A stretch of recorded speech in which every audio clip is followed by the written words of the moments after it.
You've reached the end of the line, you've crossed the line, and you've been struck by deadline. This show is going to be a firecracker, full of amazing matches and superstars. And also this show is innovative, with some absolutely new kind of match never been done before. The New Day recently came to NXT, confronting Pretty Deadly and challenging them for their NXT Tag Team Championships, because they're looking to collect all the gold and become Triple Crown Tag Team Champions. And at the same time, this is a huge test for Pretty Deadly. The New Day want to make an example out of arrogant Pretty Deadly, and they want to demonstrate that Pretty Deadly are not as great as they think they are. Woods and Kingston were just trolling Prince and Wilson. The New Day were mauling them the entire match. They were going rampage on them. And none of Pretty Deadly's mind games were working on veterans. Pretty Deadly were looking miserable in front of 11-time Tag Team Champions. Then in a big mind games moment, they were tossing title belts to each other, and eventually they all fell, so nobody turned out to be guilty.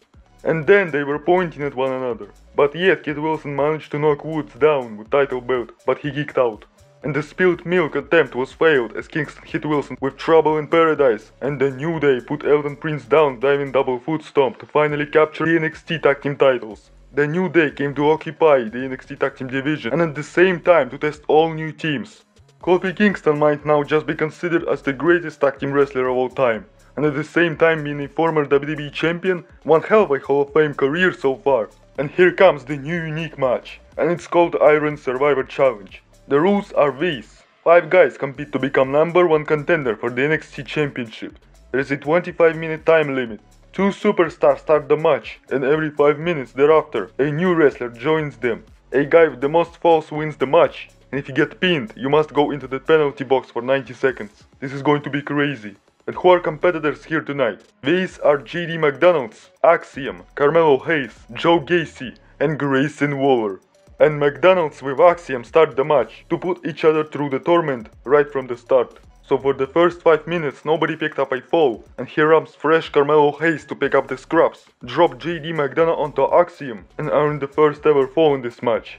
Next, right from the perfect position, in the best way possible, Grayson Waller is running for double stunner on McDonough and Axiom to pin them both, and earn 2 falls immediately, to then sort some things out with Carmelo Hayes one-on-one. Waller was very opportunistic all the time. Axiom tried to leave the penalty box, while McDonough had 5 more seconds to stay there, but instead of waiting he grabbed Axiom, and for that Luchador decided to beat the hell out of him inside the penalty box and smash his head onto the wall and with the door.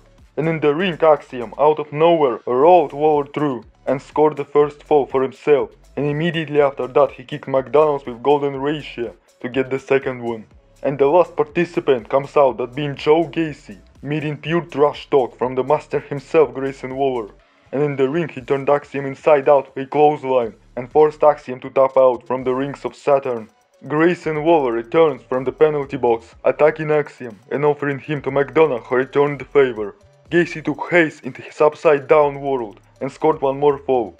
McDonough was trying to hold the penalty box door from Axiom, but the latter climbed onto the top and jumped right from there, taking out everybody. Mello applied a crossface on Waller and made him tap out. Now McDonough has 0 falls and all others have 2 falls. Then there were fantastic 5 minutes of exchanging moves and blows. For example, just look at this. Gacy trying upside down clothesline and immediately Waller leaving the ring and trying his stunner. Or one more thing. Hayes caught breaking Gacy's face, and right after McDonough cracking Gacy's face with a headbutt for good measure. There is less than 1 minute left in the match, and Mello hits Axiom his diving leg drop, where Grayson Waller, like a master strategist and the ultimate opportunist, pulls Carmelo out of the ring and pins Axiom to earn a 3rd fall for himself. 30 seconds left and Waller is leading, so everyone's trying to catch him, especially Carmelo Hayes. Meanwhile Waller is running like a guepard, evading everybody and slipping away through all obstacles by using his cat-like agility, and ultimately escaping with most falls by 25 minutes, and so winning the first ever Iron Survivor Challenge and becoming the #1 contender for the NXT Championship. He was celebrating like the happiest child in the world, and he deserves it, doesn't he? He is the most charismatic man in NXT, he is so agile, and of course he's one of the best trash talkers in wrestling. Plus, add to that his unique and knowing Australian accent, and he is a pure natural heel. I'm not gonna lie that for all of these reasons I was rooting for Waller from the beginning, and I even support the idea of him being the one taking the NXT Championship from Braun Breaker. This guy is finally getting his long-awaited deserved push, and at least he is now going to get more TV time. Apollo Crews, after earning the NXT title shot, making his vision clear, dining and fishing with Braun Breaker, challenges him for the NXT Championship in the main event. Apollo takes pride in all that, and he's not gonna let that slip through his fingers. But no matter who stepped up to Breaker, he put them all down decisively. There is a huge mutual respect between these two. They were testing each other in all aspects. Starting with strength, continuing with agility. They were wrestling very slowly, little by little, bringing the best out of each other. They just looked equally matched like they really are. They are perfect opponents for each other. Their chemistry is nothing but smooth. But nonetheless, Braun was dominating a little more, and that forced Apollo to get fired up and to go rampage on the champion for a little while.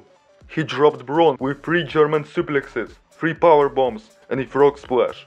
Breaker started to make his comeback with Spinebuster and legendary diving Bulldog. He dropped Apollo with a high choke slam. The straps came down, and while trying Gorilla Press Slam, Apollo reversed and hit his move on Braun himself, but Breaker kicked out. The war of words began. Nobody was given an inch, but there had to be a winner, and Breaker managed to catch Apollo Crews with a lightning spear and retain the championship. Breaker continues his dominant reign, but maybe not for long, as Grayson Waller jumps into the ring and drops the champion with a stunner to make a statement and send a message. I just knew it. The champion was basking in the glory, and cameras were kept very close, just for sneaky Waller stunner out of nowhere. Very fitting ending. What a banger of a show. Not just awesome matches, but the right winners that make much sense, like the New Day coming to test this division.